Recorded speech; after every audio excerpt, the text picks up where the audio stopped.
Mr. Chairman and members of the committee, thank you for inviting me here today to answer questions regarding the events that occurred at the United States Capitol on January 6, 2021. I would like to tell you that I've forgotten some of the events of that day, or that my recollection is not as clear as it once was. But that would not be the truth. The events of January 6th are as vivid to me now as when they occurred over 3 years ago. While the physical scars of that day have healed, the emotional scars remain. We are a government of laws, not of men. I spent nearly 2 decades as a law enforcement officer trying to enforce the law. My career began in the United States Capitol as a Capitol police officer and ended when called upon as a Metropolitan Police officer to protect the Capitol against a mob of people. While much of my career involved dangerous encounters with violent criminals, that experience was unlike anything I had experienced. I'm here to tell you what happened to me on that day and what I saw and heard happening to fellow officers. As for me, I was violently grabbed, restrained, beaten, tased, all while being called a traitor to my country. I was at risk of being stripped of and killed with my own firearm as I heard chants of kill him with his own gun. My body camera video captured the violence of the crowd directed towards me during those very brutal moments. The portions of the video I have seen remain extremely painful for me to watch, but doing so is crucial to fully understand what really happened that day and the extent of the violence. During those moments, I remember thinking that there was a good chance that I could be killed, and my thoughts were of my children who may lose their father.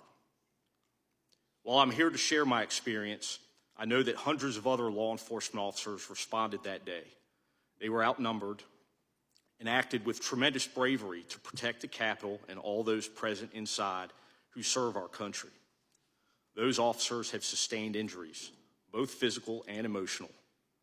They too have been scarred, some visible and some that cannot be seen. I think of them often, like my partner, Jimmy Albright, who dragged me to safety while I was unconscious and who drove me to the emergency room, though injured himself. I think then about Commander Ramey Kyle, who, like so many of us, self-deployed to the Capitol, who organized the defense of the Lower West Terrace Tunnel. His rally cry, "Do not give up the door," echoes through my thoughts. I think of all the brave men and women, newly minted officers, and those nearly retired who responded to the call of service that day in defense of our nation.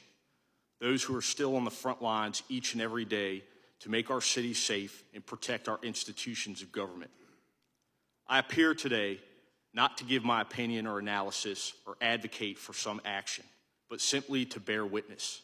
I leave whatever actions to be taken to your wisdom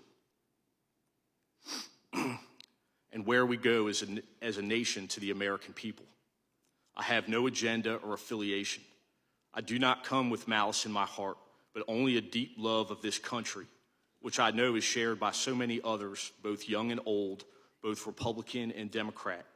And in the process of speaking, more importantly, listening to each other, hopefully we can come together as one nation with shared values of wanting tomorrow to be better than today, with the hope and confidence that we do each and every day,